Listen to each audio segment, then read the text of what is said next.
There it goes. Now we're on. Now we're on.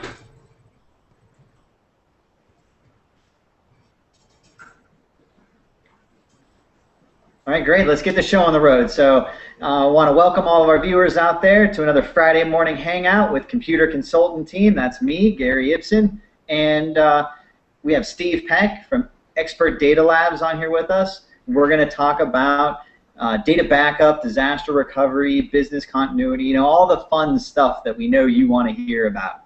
And if you're not concerned about it, maybe this video is going to show you that you should be concerned about it. So we'll see where it goes. So Steve, where would you like to start? Anything front of mind right now when you think disaster recovery, business continuity? Maybe Gary, it's kind of the place, and you sort of already brought it up, is like, should you be concerned about this? A lot of people, to some people it's kind of like out of sight, out of mind, that they're not really thinking about what kind of risks they might be exposed to. Maybe we can start with that. Okay, sounds good. Makes sense to you? Yeah, I think it does.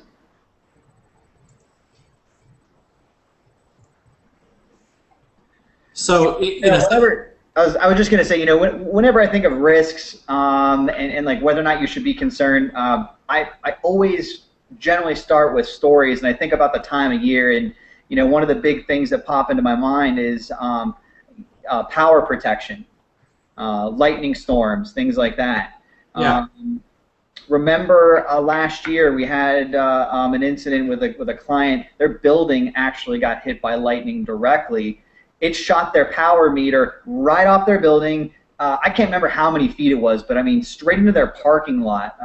It's a good thing no one was there at that time, otherwise there could have been some car damage, not to mention their computer systems all being barbecued. Yeah, they were actually pretty lucky.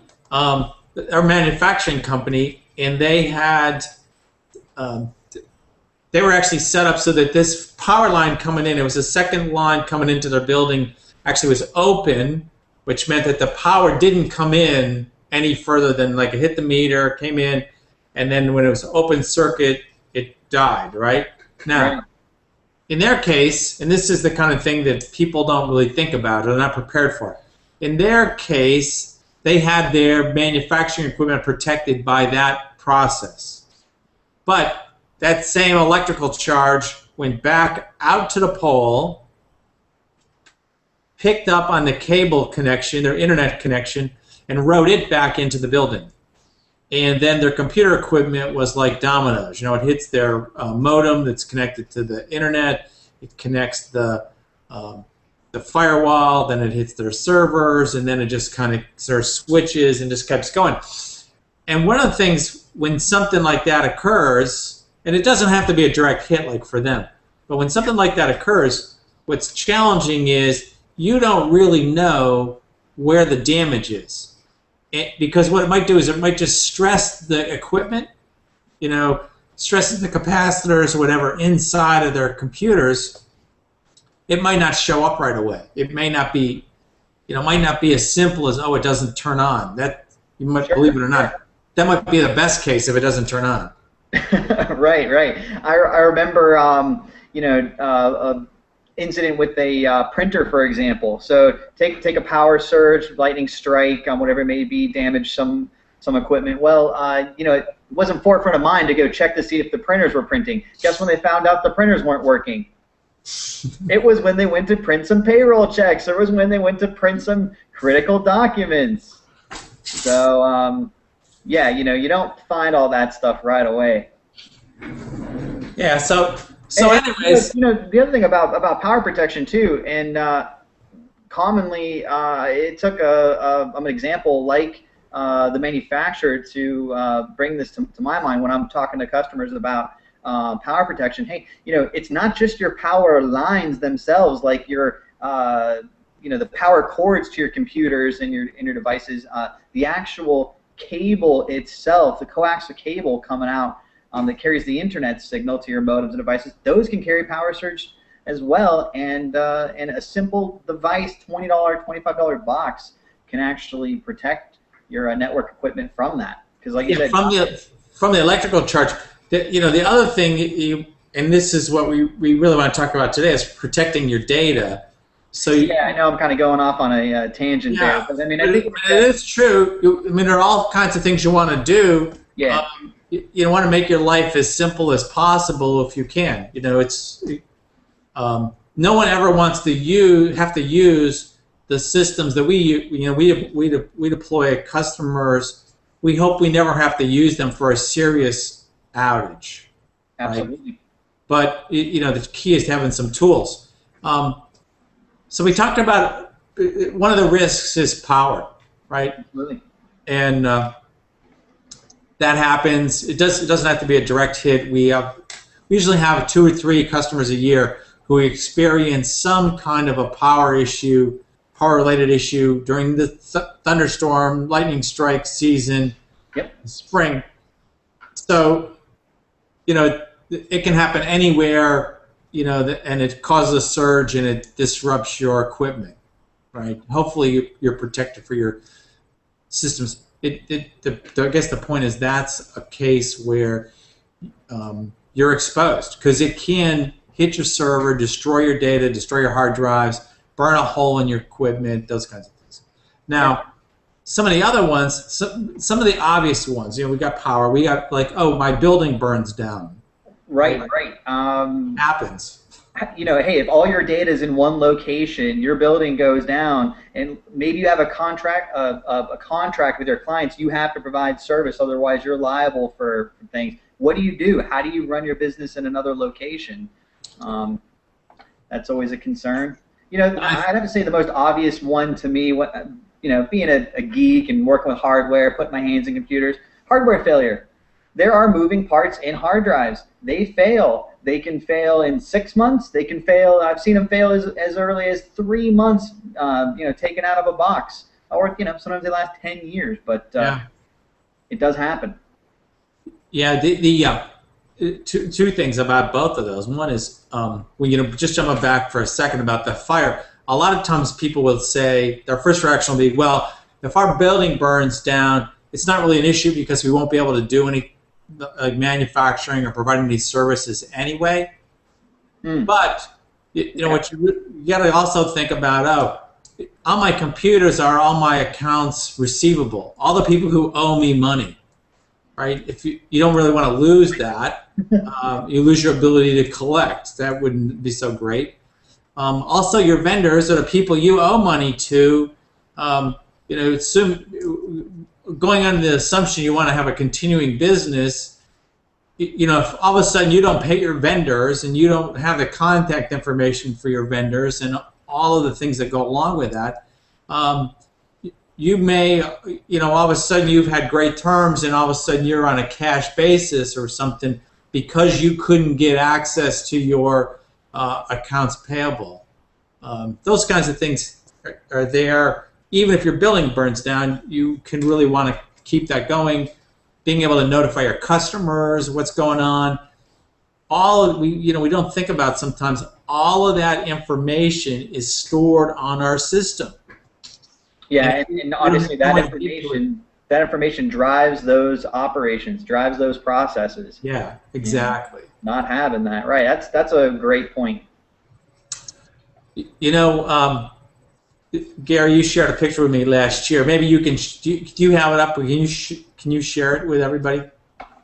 Let's see. Are we talking about the? Yeah, that one over in Italy. Yeah. Okay. That's what I figured you were gonna say. This is one of those where you think that this is never going to happen to you. Yep, I hear you. Let's see here. We're interested, if you see this later, if you're seeing it live now, or if you see it later, we'd love to get some comments about what you think about the Google Hangout, the whole thing. It's new to us. We're beginning to work with it. So, now we're maybe having a little bit of a slow transition to get this little picture up. But we're pretty excited about what it can do. Oh, there we go. We can see it. Over there on the left, you'll notice that building might be recognizable. If not, I'll give you a hint. It's, I don't know, is it really the smallest country in the world? I think it might is. not be. Yeah, okay. But anyways, it's the Vatican, and if the Vatican can get hit by lightning, probably your business can too. Be my guess. That's right. No one's going to be, no one. Everyone's a target for lightning, unfortunately. Yeah. That's what that shows us. Yeah. So, what are some of the other things, Gary, that come to mind when you think about risks? When I think about risk, I mean, I don't have the statistics on hand, but I know a majority of the data loss comes from, honestly, human error. We all make mistakes. I'm sure we can all say, well, actually, a personal example. I'm in a hurry to get out the door. I'm working on a very big proposal I'm really excited about. It has some spreadsheets involved with it. It's got some charts. I've been routinely saving it, but I made a whole lot of changes to it after talking it over with some team members. And then I get a call from the wife. I got to leave. I got to go right now. So I just close everything down and leave. And for whatever reason, that little box that pops up and says, "Do you want to save changes?" I click, "No, I don't need to save changes." And here I am racking my brain going, why did I just do that? And it was painful. I mean, I had to spend a bunch of time bringing it all back. So yeah, no, that's great. It happens. Yeah, and, luckily enough, I realized what had happened right then. But I think some of these errors that happen, people don't realize that they've just made an error, or they've just deleted it, or they sent over the wrong one. I mean, whatever that may be, until it's too late. So. Right. And just going along with what you're talking about in that case, one of the things that becomes important, and this happens a lot where people, they modify a file, they make changes to something, they save the wrong thing, they brought something up, they were going to edit it, and they end up saving the edited version over the original. There's all kinds of things that people do. So not only do you want to be able to have access to the previous one, you actually want to be able to go back in time. You're saying, oh, we don't know when it took place. Well, geez, was it this morning? Was it yesterday morning? Was it last week? By having multiple points in time, in our world, those would be called recovery time objectives, but like multiple recovery times. Yeah, recovery point. Like at what point in time do you have to be able to recover from? Yeah, exactly. And being able to go back and get the file at that point in time and see if it's, maybe it's last week, maybe it's last month that you need it. It could be, in some cases, people, we'll use an accounting kind of example because maybe they're working on something once a month at closing. Well, they find out that, we have to go back a month or 2 months to get the information that they need, because they screwed something up since then. Sure. Or they have to verify, some records or what was sent. Yeah, all those kinds of things.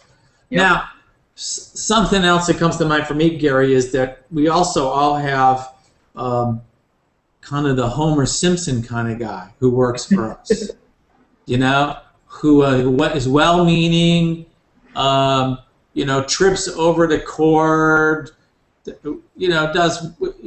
does the silliest things that you can't even imagine, not because they're being malicious, just because they're being human. Yep.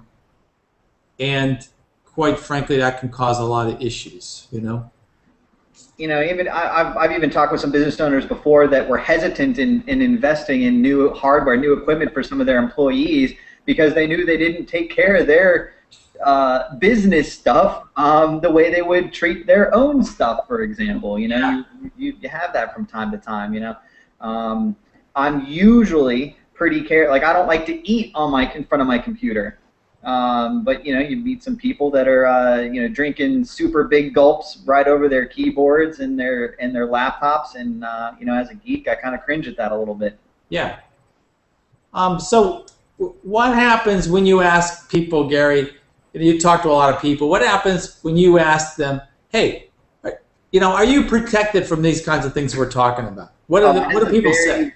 That is a great question to ask, and it's kind of loaded. So when I ask that, I would honestly have to say, like 80% of the time, it's yeah, I'm protected. I've got a backup, and then I follow that up with some questions. Or well, actually, let me back up. So I honestly think 80% they say, yeah, we have a backup. A small part of the time, it's yeah, we've got a backup. I think.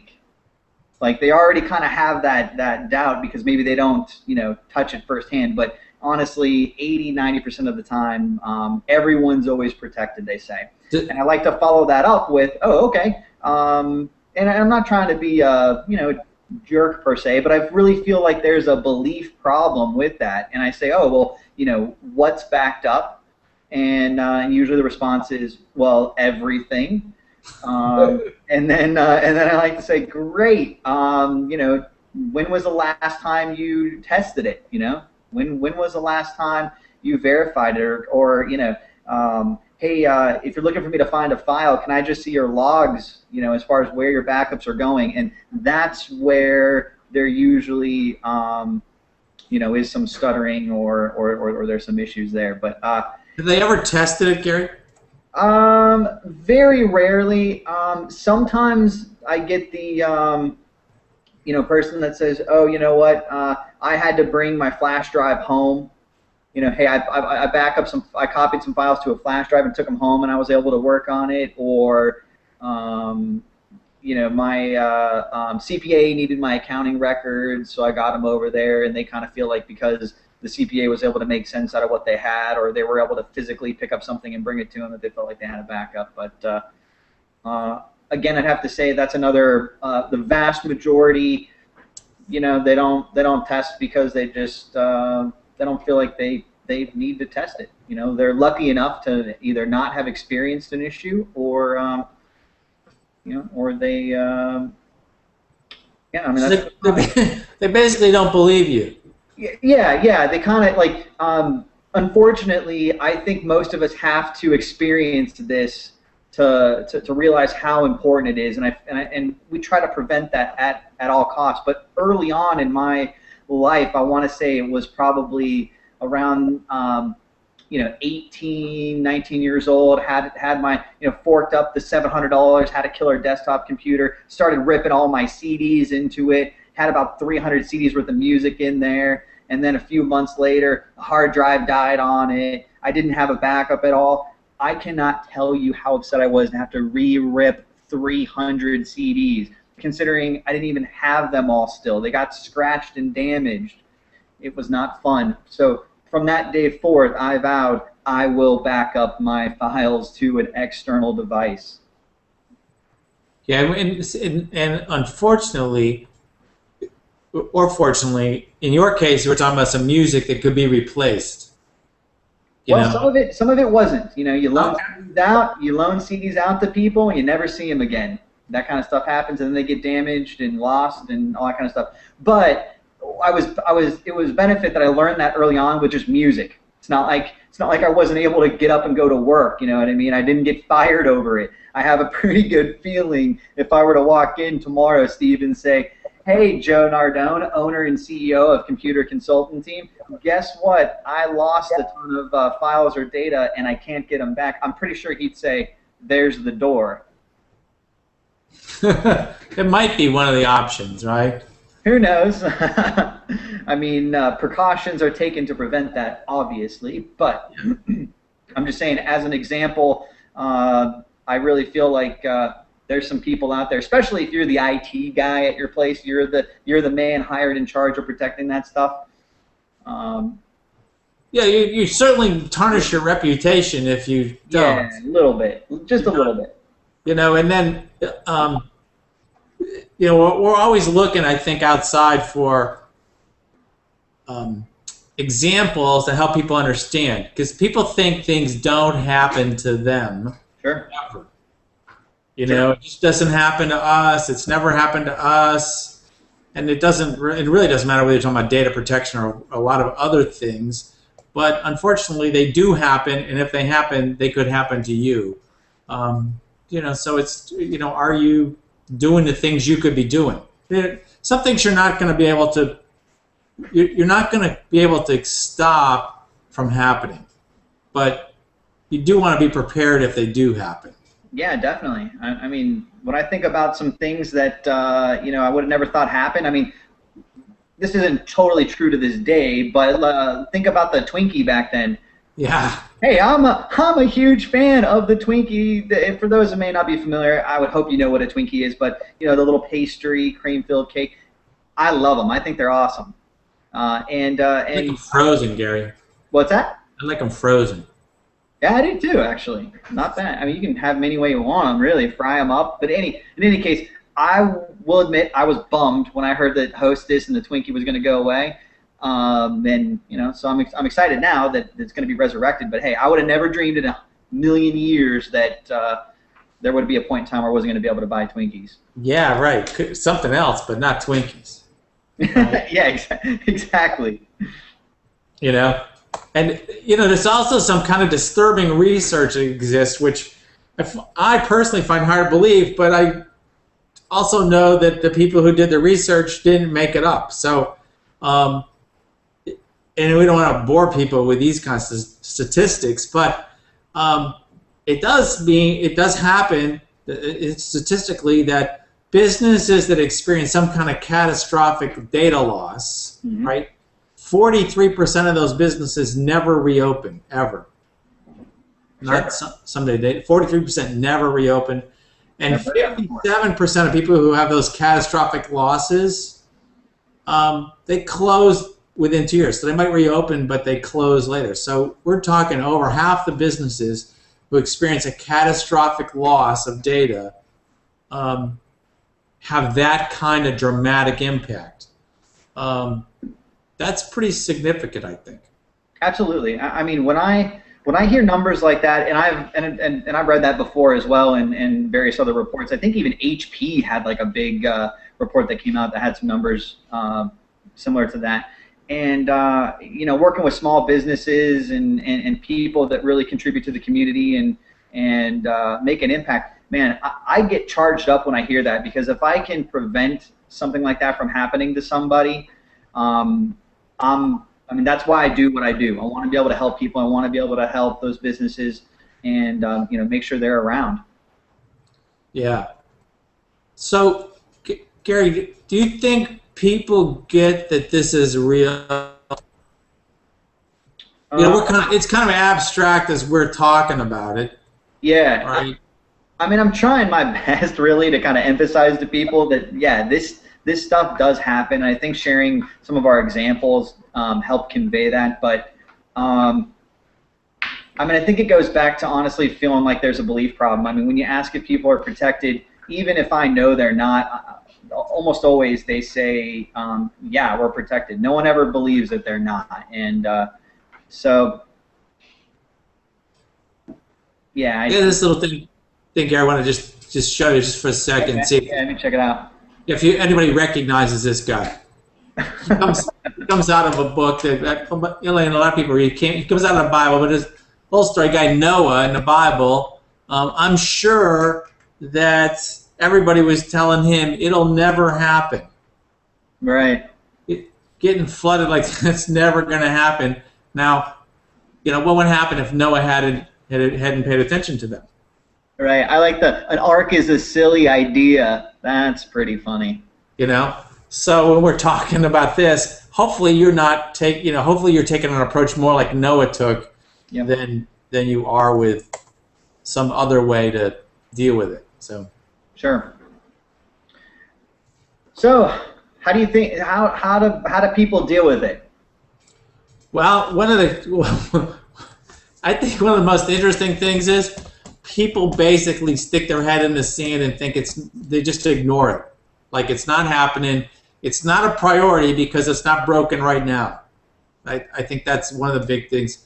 The most interesting way I've ever heard someone deal with the potential, their disaster recovery plan, was they opened their desk drawer and they pulled out their resume and said, I've always got it ready. I'm ready to move on.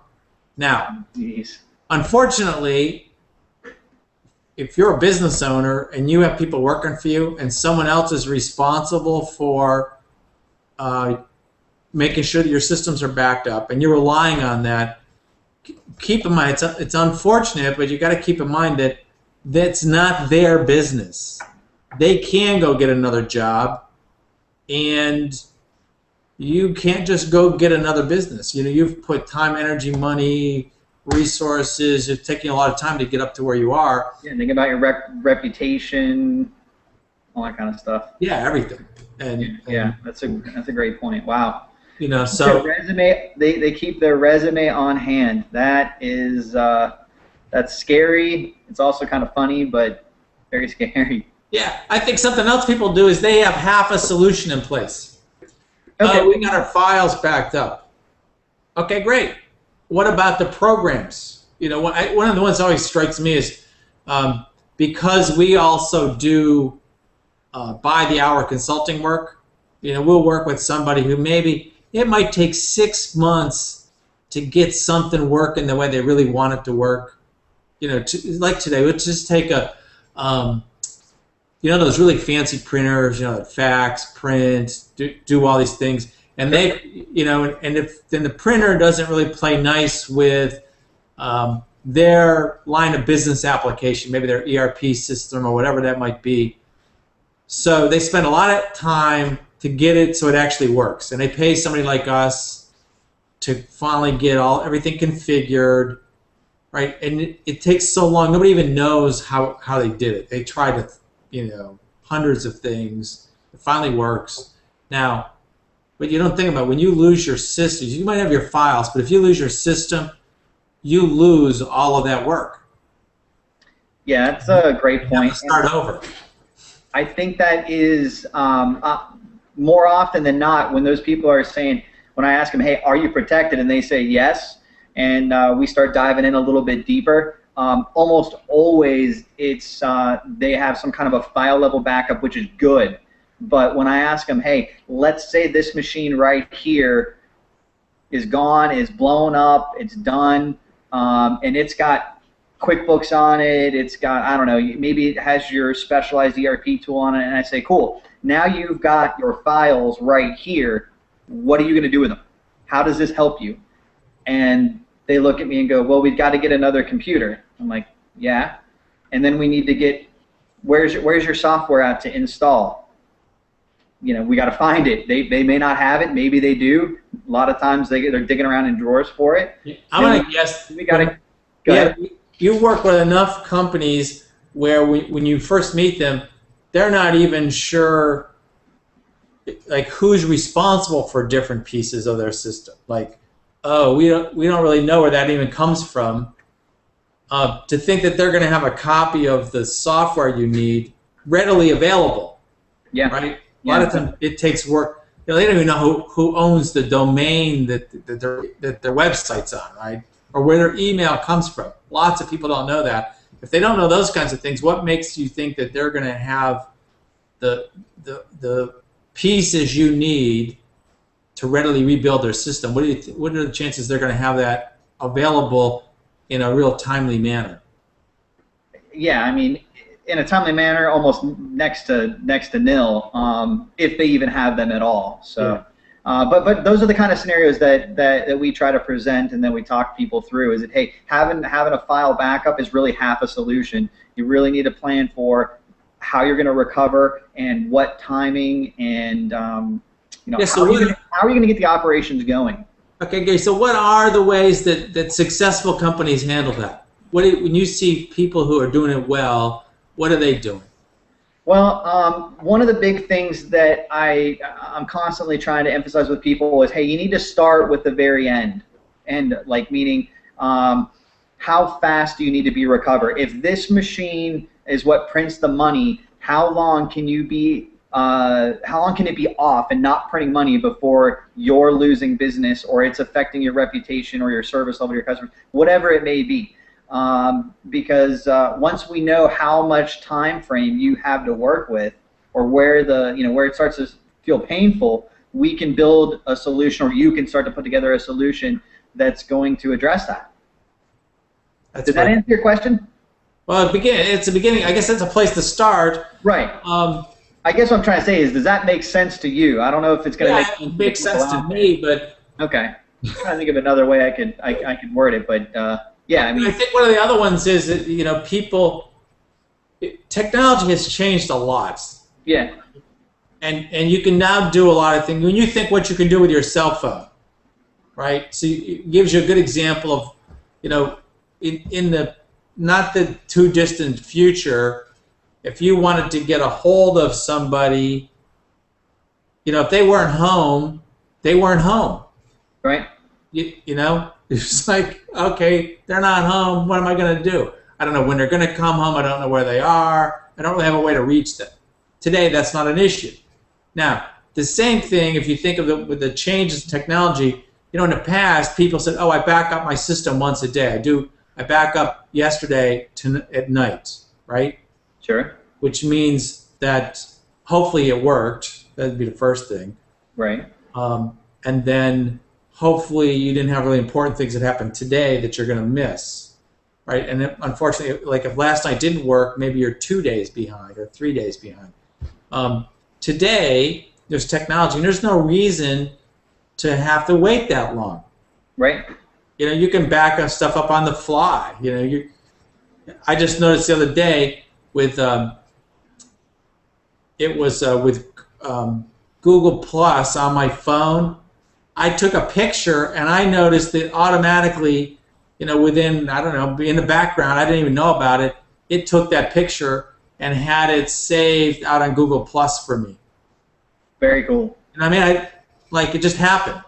Well, so if it happens on my phone on a picture I didn't even really care about, shouldn't that same kind of thing be happening in your business? Great point. And I think today people aren't always aware of this, but those capabilities exist, and they've come down in price to a point where just about anybody with a business worth protecting can afford it. Absolutely. In the past, maybe you would think, oh, you need to be some large conglomerate or, a large kind of place here locally, somebody like UPMC or the big banks. Those people would have systems that were like that, but I couldn't afford it in my business. Today, everybody should be able to afford it. Absolutely. I mean, we've got very robust systems set up in shops that have just a couple of computers, and it's obviously scaled up to places that have a couple hundred computers. Yeah. So, and something else I've noticed, the people who really it seems to work for, they have one copy local. Yeah, definitely. Yeah, it turns out that most times, at least we see this with our customers, most times what they need, they just need to recover files and things. They're kind of minor emergencies, minor disasters, and it's easy if the data is local. It's pretty quick. You can bring it up, find it, get it back. Well, you should be able to do that within minutes. So that's one thing. The other thing is that they also need to have it somewhere else. We talked about lightning strikes, fires, those things.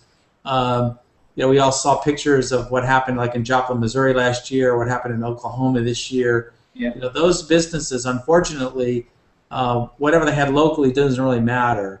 If they're going to try to reconstitute themselves, hopefully they've got their systems, their data, and the rest of their systems somewhere else that can be run. All right, so that's another thing people do.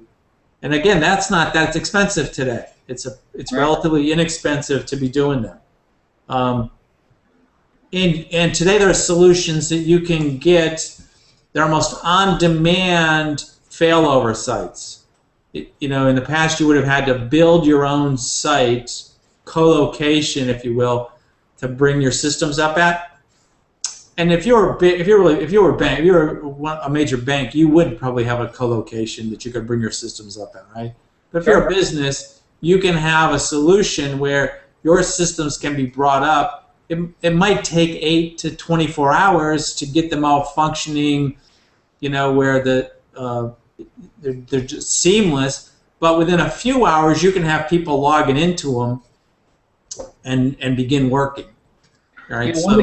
One of the great things about that too is that provides a lot of flexibility. Like if you have a hardware failure or something locally, and you can run off-site or on a second piece of hardware or on your backups or whatever maybe, that's going to give you a lot of time, or some time anyways, where you could make a very good, educated business decision on what you should do to, restore the production machines, or you can strategize how you're going to recover and not just have to shell out thousands of dollars to jump right into something right away just because you're not making any money.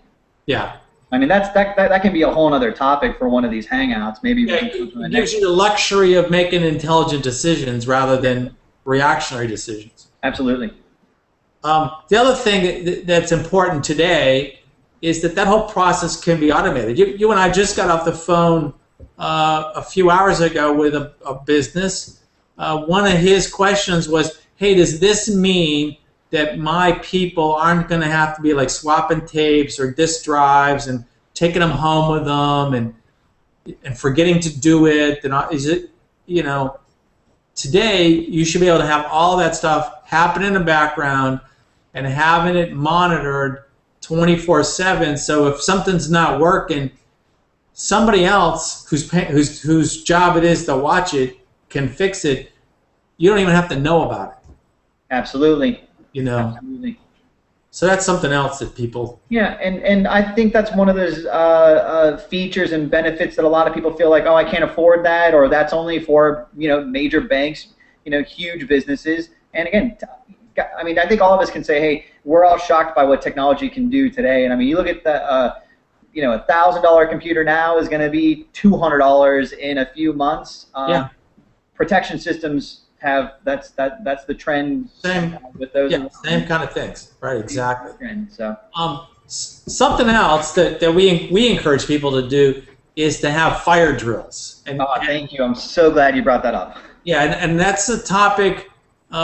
It's a huge topic, and it's one that people struggle with because it goes way beyond what they think of that they can do when they're used to having backups, tapes, disk drives, those kinds of things. When you really have a robust backup system, business continuity disaster recovery system, you can actually have a fire drill. It's a big topic, and I know we're going to talk about it. One whole hangout, we're going to be talking about that. Excuse me, just one second. All right, Mr. Popular, no problem. Yeah, we're going to have a topic. We're going to have a week actually where that's what we talk about is fire drills, because it's not necessarily intuitive to understand why you need to do it. Yep. And I think that's going to be next week, actually. Okay. So that'll be good. I'm happy about that. Okay. How are we doing on time, Gary? I definitely think we're a little over. Okay, cool. Well, given that, why don't we do this? Why don't we wrap up for today? Cool. And we'll pick this up next week with the fire drill. Sounds good. And maybe then, too, we can talk about, something that a lot of people ask us is, a lot of times we'll be working with an IT manager or someone like that, even the controller or a finance person in a business. Yeah, CTO. Yeah, and they're not sure how do they communicate with their boss about the importance of this issue, because there's a lot of things you can do, but they do take some money. Yep. And they're not sure how do you communicate the value of that. So we can talk about the fire drills, and we can talk about how do you communicate the value. And for most tech people, hey, having a robust solution or addressing it or testing it is on their list, but they can't get it moved up on the priority list of their boss. We can help with that. Exactly. They got their own fires going. Exactly. And this isn't one of them. So we'll do that next week, next Friday morning. So until then, hopefully people will find this informative. If you're watching this later, it's going to be available on YouTube. If you're watching it later, please feel free to add comments to the video. We'd appreciate that. Give us your feedback. If you found it helpful, give us a thumbs up on YouTube and share it with your friends. So suggestions on topics. I mean, we invite all kinds of feedback, good or bad. Yeah, good idea. All good though, right? Because we have us. Yeah, and we'll if it's a topic that we need to bring some other people in on, we'll find the people and do that. So, Hey, thanks for watching. Yeah, thanks for being with us, and thanks for watching the video. Have a great day. Have a great weekend.